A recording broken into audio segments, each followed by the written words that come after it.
Hello everyone, it's Richard Lewis here with another video. Today I'm going to be talking about something we don't often talk about on the channel. We kind of focus on breaking down politics, breaking down news, media spin, that kind of thing. And obviously we do occasionally put videos out about esports. But very rarely do we move into the topic of general gaming news. The reason for that is there's a billion channels that do that, a billion commentators that do it better than I ever would, have an established audience. But very rarely do we see kind of the example of a story that infuriates me, because obviously I am a gamer first and foremost. I've had computers going right back to the kind I'm sure most of you have never heard of. And I love the gaming industry and the niche part of it within which I work. But occasionally you see that it's under attack, and developers find themselves under attack for very bizarre reasons, political reasons. And I don't support that. I don't support the stifling of creativity if you're going to use your personal ideology to beat somebody over the head with, so they're not allowed to express themselves artistically. That's what's happened this time. If you've been following the furor surrounding the upcoming game, The Last Night, it's E3. So E3 is a time when all the big game developers kind of come out and basically lie to the general public about the caliber of the product they're going to put out and when we're going to actually see it. If you're Bethesda, you come and you announce another version of Skyrim, which seems to just be their cash cow that they're content to milk. Very rarely is E3 about something exciting and new and smaller developers. But The Last Night did trend very well. It got a lot of praise on Sunday at E3. And it looks like an interesting game. Now, unfortunately, for the developer behind it and the publishing house that's going to put it out, Tim Sorrett, I'm hoping I'm pronouncing that correctly, had been vocal for Gamergate. He'd been a vocal supporter of Gamergate, which of course means that to a very small but powerful and vocal subsection of the gaming industry, he is evil. I mean that's not an exaggeration. That's how they view these people. And I think it's interesting, isn't it, that since Gamergate happened in 2014, the vocal proponents of what Gamergate was trying to achieve, I've always described it as a consumer-driven movement to get more transparency in journalism. That seems to be a fair summary. I've never seen any evidence of the outlandish claims that are made by people who rose to prominence by being victims of Gamergate. And that's interesting, isn't it? That meanwhile, all the people who were kind of pro-Gamergate have moved on and are now tackling bigger issues, media bias when it comes to American politics, in the era of Trump and this sort of thing. The people that haven't moved on, haven't done anything with their lives and have been moved out of the spotlight, keep occasionally coming back and saying, hey, remember Gamergate? We were victims of that. Gamergate is evil. And everyone's like, yeah, we don't care. None of that was true. It's getting kind of embarrassing now. But these people, these personalities and these outlets have to continually push this narrative because it's how they make their money. Now, as I'm going to show you right at the end of this video, I'm going to end on the most shocking part of this story. This has now led to this idea that we have to be more ideologically inclusive. And as a result, you have started to see these people who believe this nonsense about Gamergate moving forward into mainstream companies. And this has led to Ubisoft, an Ubisoft employee saying something absolutely shocking and appalling to anybody who supports the games industry. So let's just start at the beginning, though. So The Last Night goes out on E3. It looks good, it's like a little pixelated, retro style, cyberpunk, dystopian storyline. It reminds me actually a lot of Flashback, which was the sequel to Another World, and I thought that was a great game, even with the sort of unsatisfactory ending and wacky storyline. You know, that I've got a lot of fond memories playing that on my Amiga. So I'm pretty excited about this game. I think it's got the opportunity to be good in its own right, but also for people like myself to tap into a nostalgic element, because you don't often see games like this anymore. So it's doing well and it's trending. And this just infuriates some people because, as I said, Mr. Sorit has said he's committed thought crime, hasn't he, by being vocal in his support for Gamergate. Let's take a look at the terrible sins that the person behind this game has committed. This was the tweet in 2014. The Gamergate people are for journalistic integrity, honest debate, transparency, inclusiveness, and egalitarianism. Now, that's pretty much how I've always summarized it as well, so I guess I must be evil. I always said, if anybody could show me any evidence of a structural organization with a hierarchy and proof of organized harassment of any individual, I would disavow. I would fuck Gamergate, because I'm not about that. The only time I ever saw that happening was with these guys, the guys that were saying Gamergate was evil. That's the only time I ever saw it, the crash override network leaks or whatever, and lo and behold, you can't read about that anywhere for some reason. Then he also followed this up it was the same year. In fact, actually, this was before the Gamergate, I think. So should have had the chronology right. Apologies about that. But you can see here, this is where he says, I don't agree. I'm against feminism because it's getting more and more skewed. I'm from egalitarianism.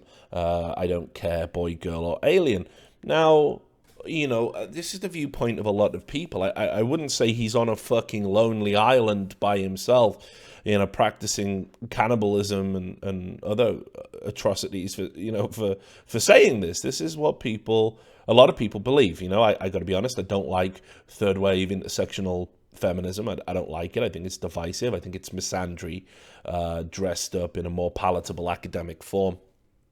I would have described myself as a feminist 10 years ago, probably, but I can't do that anymore because of what the movement's become. But am I for egalitarianism? Do I believe a man and a woman should be treated equally? Absolutely, of course. And I believe that's what he thinks too. These tweets in 2014 were enough to get him pushed into this spotlight about him being, a sexist, evil entity. And it all starts with one of Gamergate's kind of sacred cows, and that's the developer Zoe Quinn.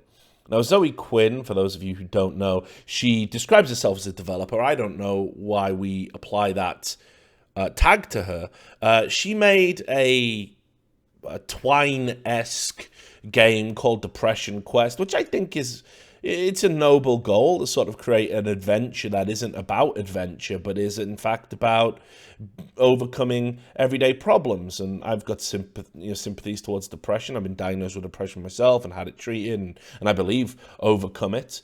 So it's a noble goal, but is it a good game?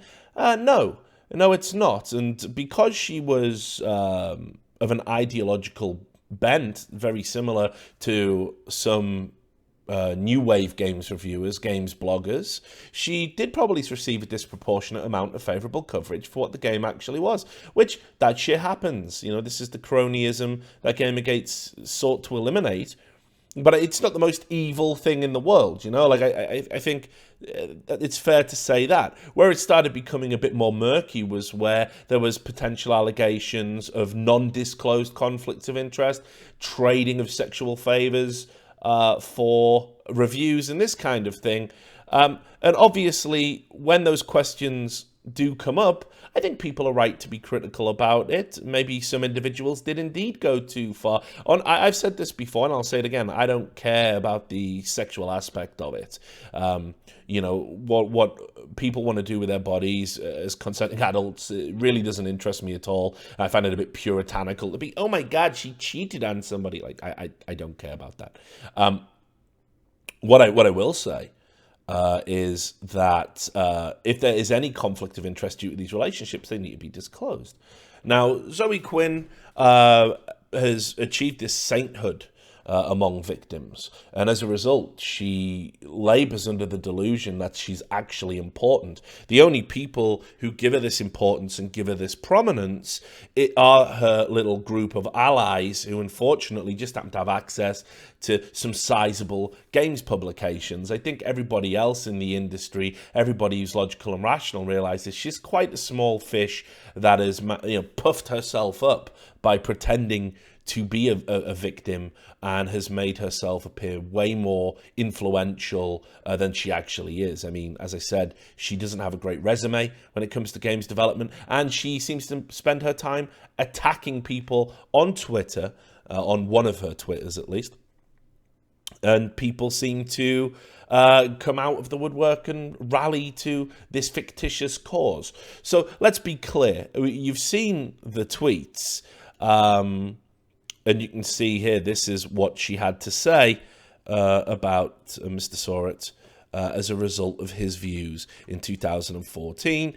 You can see there, look, somebody tweeted at her saying, well, there goes my interest in the last night. She says, yikes, jeepers, because obviously we're all like Scooby-Doo. Maker of Cyberpunk indie game totally cool with trying to ruin the life of Cyberpunk game developer. And she's talking about herself there again in these like delusional, grandiose terms. And him saying, I support Gamergate. Like, Gamergate wasn't just all about her. She might have been the light to the torch pipe. She might have been the tinder, the kindling that helped the fire grow as much as it did. But it wasn't all about her. And again, the fact that she believes that it is, I think really shows how disjointed her thinking is, how she isn't connected to reality whatsoever. And then she followed this up with these gems, which are here. And you can see, if you laid down with MRAs, so that's men's rights activists, abusive ex-boyfriends, literal Nazis. I've never understood whether literal Nazis enter into Gamergate. Having talked with people that have views that I find repugnant myself in the course of my work as a journalist, I've never met a Nazi who has ever really said, love those gamers. More often than not, actually, they reject the games industry because it's an entertainment industry, and they believe it's controlled by elements that they don't approve of. So the literal Nazis idea has always confused me, but whatever. Literal Nazis, you deserve fleas. And just FYI, I'm 100% for never letting it go when a developer participated in Gamergate unless someone actually made amends, but no one has. And again, it's quite clear, isn't it? All she has is Gamergate, if we're being honest about it. So she's got to really push this agenda. Now, as a result of the things she's saying, people started coming out of the woodwork and attacking Tim Soret and attacking this game. And of course, it's trending on Twitter anyway. It had like 100,000 positive tweets. Loads of people super interested in the game, not just because of its art style, but its interesting premise. And the premise was...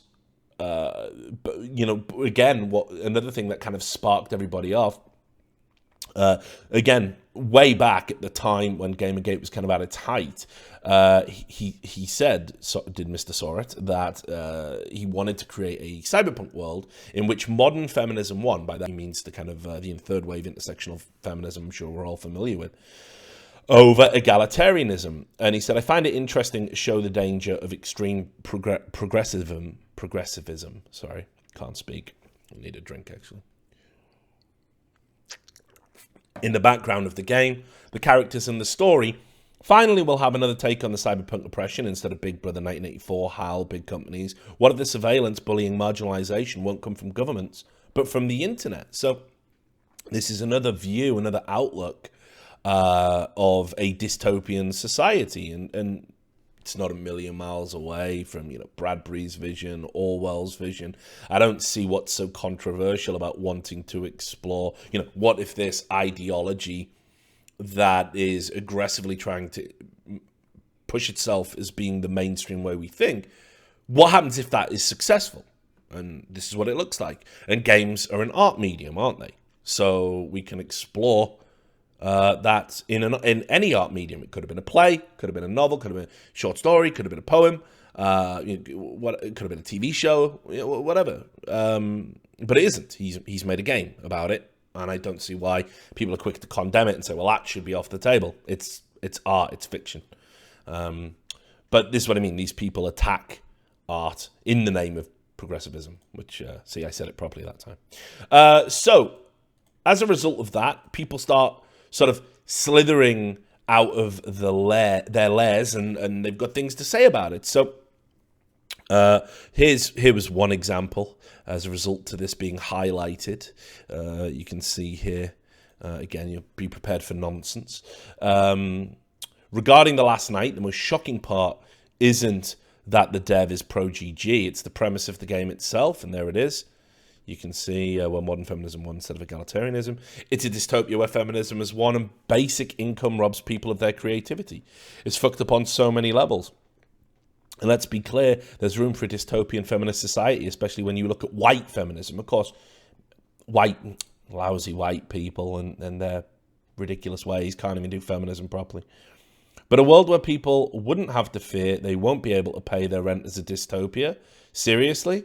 This is neoliberalism at its peak. And yes, ideas like that are dangerous. Ideas like a society where people won't have to starve is bad are dangerous. I mean, I think that's a very disingenuous assessment of what the game is about, but especially in times like this where governments try to rob us of our rights.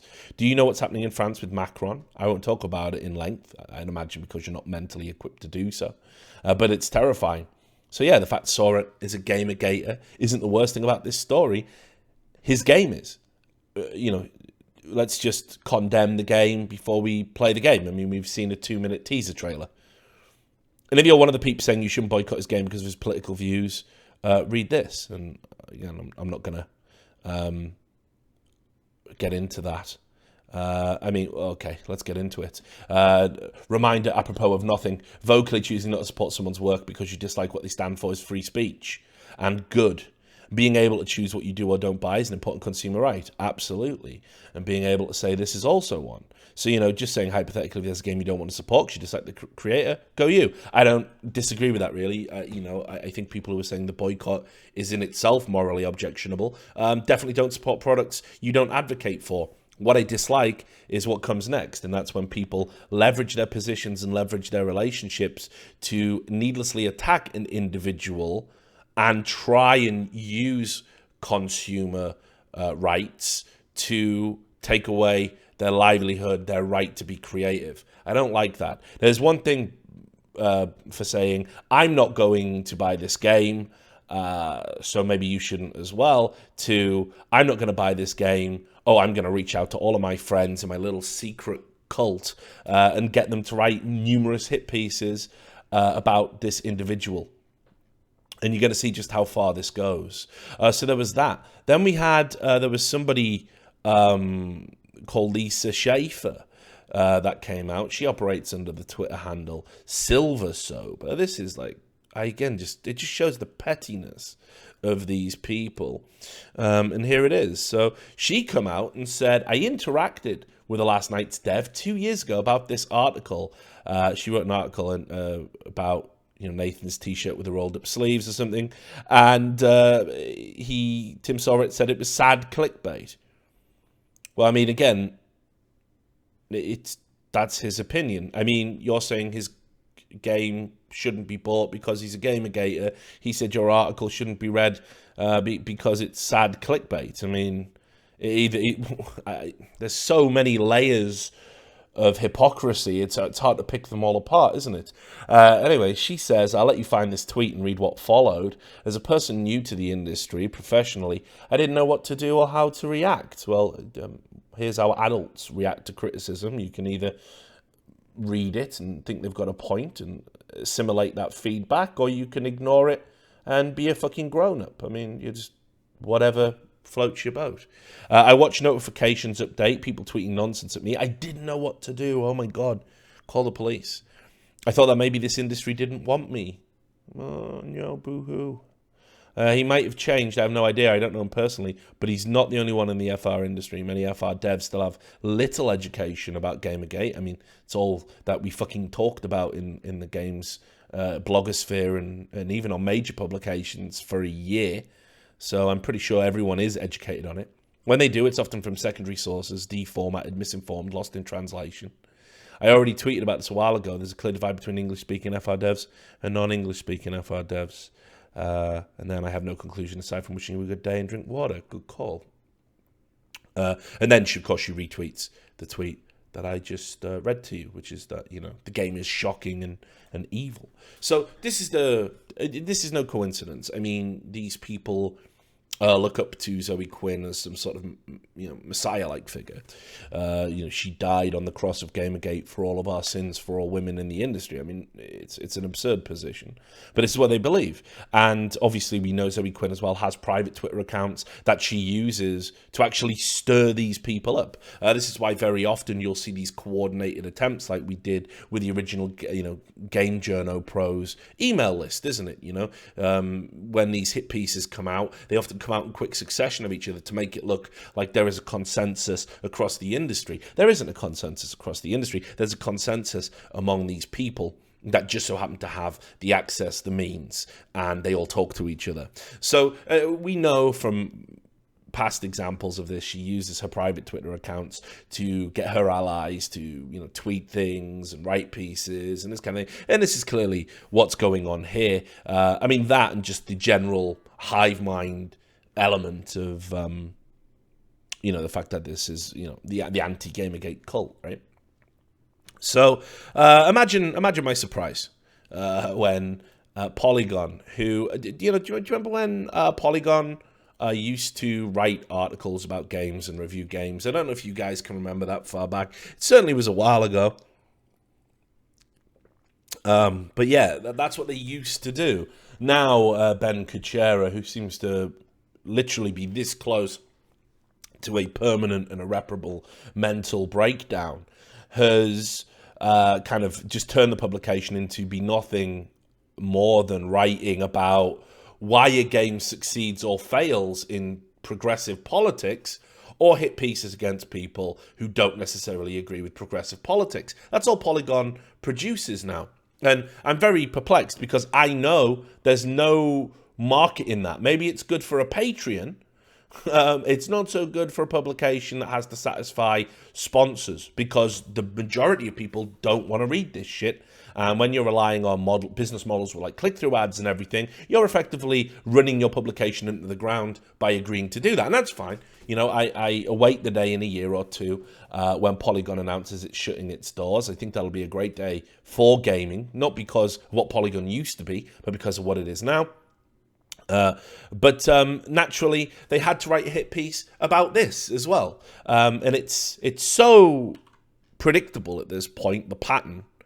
Zoe Quinn says something, supporters get up in arms and have faux outrage, and then multiple publications of that ideological bent follow up with these hit pieces. And the hit piece, it goes further with Polygon now. You see, Polygon don't just write the hit piece and put it in the public domain and let the public do the legwork of boycotts, of complaining, etc. Polygon do it themselves now. This is how far they've strayed from a position of journalistic objectivity. They are now the ones that reach out for comment to these companies. Whenever a person is guilty of wrongthink, they reach out. They were the ones that backed up the Wall Street Journal to the hilt over PewDiePie, wrote an article every day at the height of that sort of mini YouTube crisis about how, PewDiePie was a Nazi and had always been a bit racist and this sort of nonsense. And they were happy to keep pushing that agenda, and they've done it even again recently, just saying, we shouldn't use influencers, fuck YouTubers, they shouldn't get to endorse and sponsor stuff. We should use actors, we should use outsiders of our culture. That's what they're advocating for. They're saying we should use big Hollywood stars who've got enough money and aren't even connected to our thing over here, the gaming culture. We should use them to promote our stuff, not people who've risen to the top by producing good content within our space. What kind of games magazine would ever advocate for that? What we need is more fake shills. That's what they're saying. Well, okay, Polygon, maybe we'll start by going to the mainstream media for our games reviews. How does that make you feel? And nobody reads Polygon anymore. I mean, they're going to do a good job of driving the readers away anyway, but it's a nonsensical premise, isn't it? But anyway, as I said, what they do now is they're the one that goes out and makes the complaint. So you at home, you little outraged social justice warrior type, you don't have to. Polygon will do it for you. Here's what they did in the hit piece. So I'll just bring this up and we can kind of have a little scan read through it. Designer of Cyberpunk Indie, The Last Night, speaks out as Twitter history causes stir.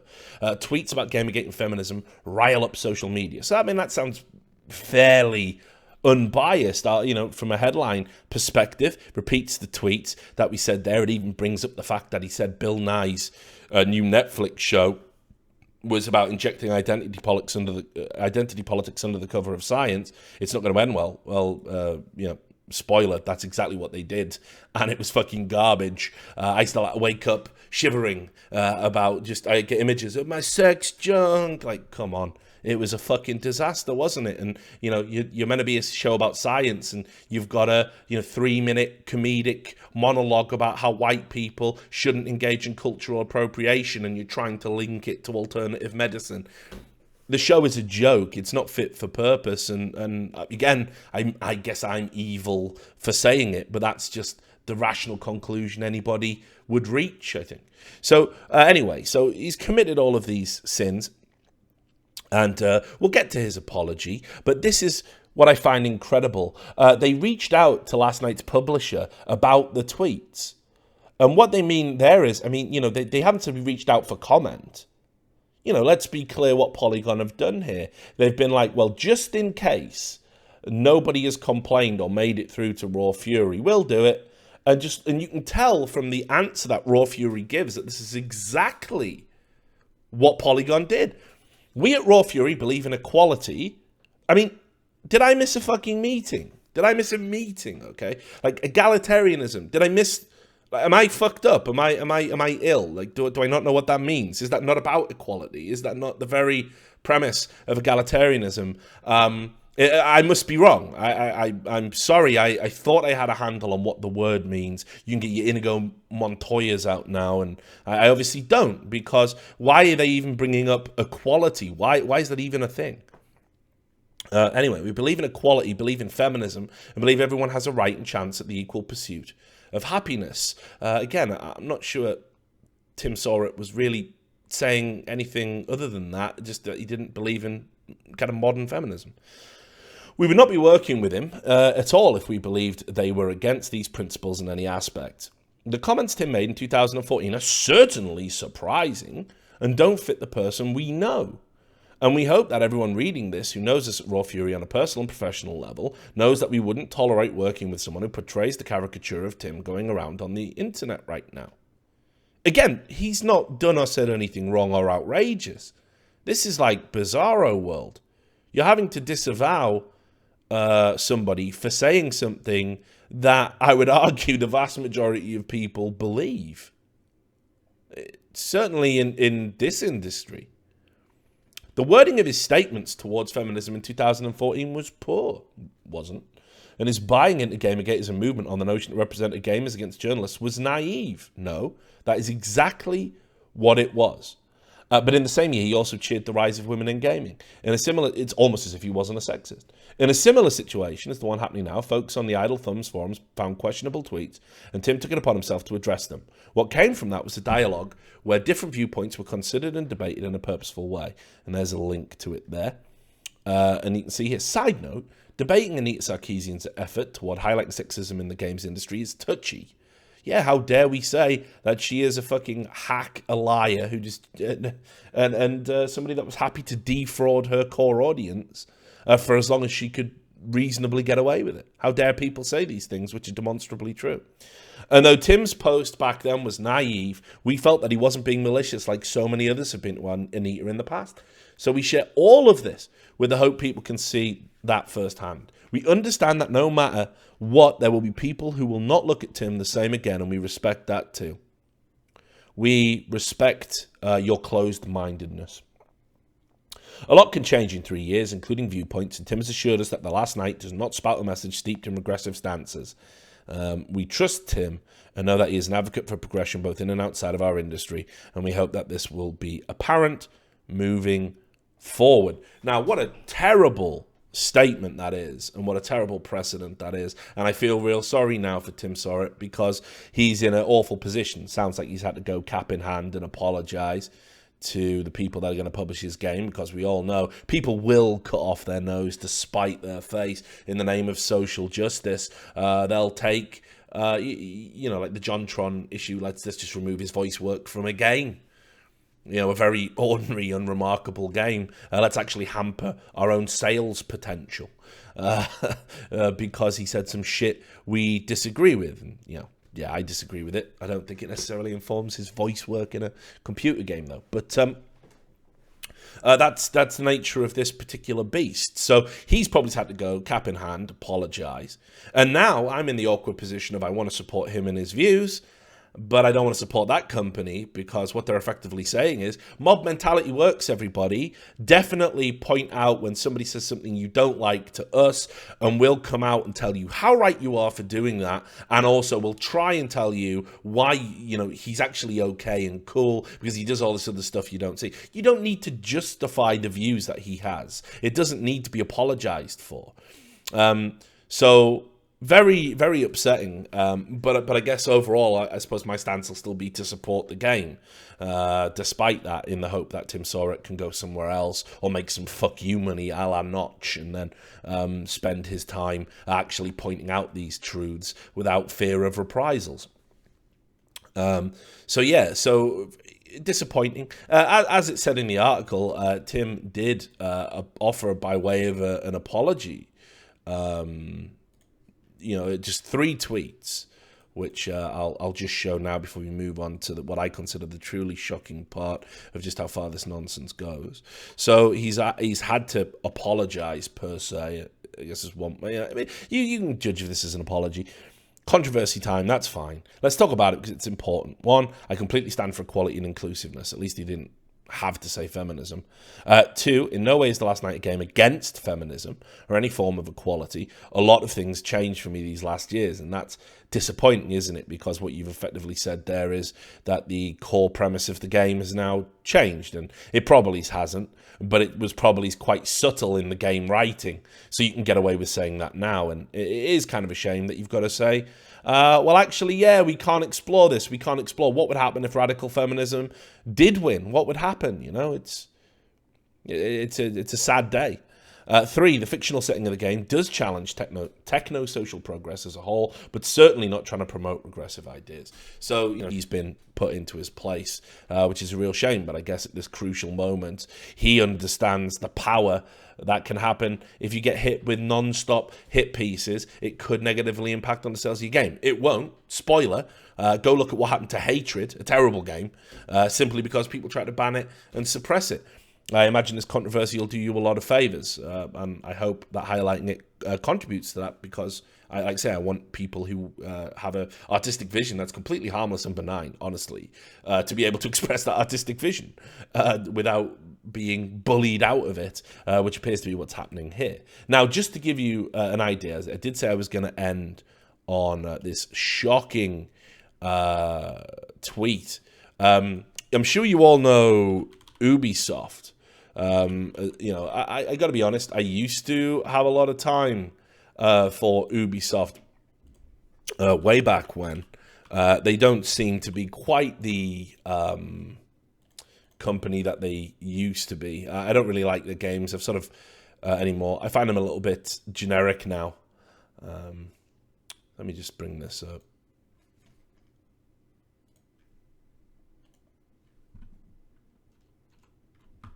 Sorry, this is taking a little while. There's an archive.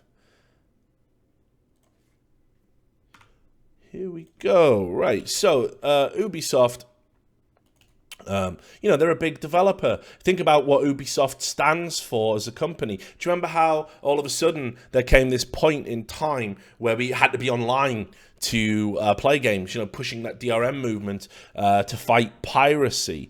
Ubisoft were very big, they're at the forefront of developing that technology. Very big proponents of this idea that developers should be putting in more and more measures that even if they impact on the consumer and give you a negative experience, that aren't convenient. You've got to have a permanent online internet connection and this kind of thing just to play a game you've already bought. Ubisoft don't give a fuck. They believe in that because they think stopping piracy is absolutely essential. Well, it just goes to show you, again, this prevailing sentiment among these social justice cultists, which is, we'll do anything to anyone. It's only bad when it happens to us. That there are no bad tactics, only bad targets thing. This is an outrage. I mean, this individual, his job cannot be tenable at Ubisoft. Now, I'm not going to get online and say, hey, let's all petition Ubisoft. But just look at this. This is a guy, Louis Gauthier, who, again, as you can see from his bio, he says, I make games at Ubisoft. And he says here, well then, I'm going to pirate and seed the shit out of The Last Night just so that dumbass gets no monies. Just let that sink in. The hypocrisy for anybody at Ubisoft to advocate for piracy. Then the fact that we are advocating for piracy, which hurts multiple people in the creative process. It's not just one person. Of everybody who's involved in the distribution, creation, and selling of that game has a stake in it selling well. And he would hurt them all to get to that one person. And that's social justice. That's peak social justice right there. That's exactly what social justice is about: abusing your position and harming as many people as possible to teach a lesson to the people who are wrong. That's literally what it boils down to. And I just thought this was so shocking and appalling that Ubisoft employees would advocate for that while adopting the stance that they do commercially, that it just blew my mind. Now, the reality is, I don't know where this is going to go. It maybe is a storm in an E-cup, and I hope that's right, because Tim Sorrett is, seems to be the kind of guy I get along with and would like to have a chat to. But and I've seen these kind of attempts to go after developers who are guilty of wrong thing fail. We saw it with Tynan Sylvester over at RimWorld. He put an algorithm in to try and explore gay and lesbian relationships in RimWorld, right? And Rock Paper Shotgun wrote an article where they made up the code. They made up the code and used an algorithm that was out of date anyway and had been updated in a patch to try and label him a homophobe. I mean, it was ridiculous. And this is because Tynan Sylvester has done interviews with Breitbart and has spoken out against social justice. They are so transparent in the way they handle things. And again, I did a video about that because I do believe this is important. This is important for the industry as a whole. It's important for society as a whole, that we don't get into this trend of stifling people's artistic visions because we don't believe in their personal politics. And I can't believe anybody would advocate for this, but, I suppose Zoe Quinn is banging the drums for war, and all her little servants, Polygon included, must fall in line and protect the Queen. So there you have it. Those are my thoughts on that particular issue. As I said, I will be supporting the game. I'd urge you to do the same, even if the publisher at Raw Fury might have said some things that are disappointing. I think the greater good is to kind of support those individuals that are brave enough to stand up to this sort of thing. And yeah.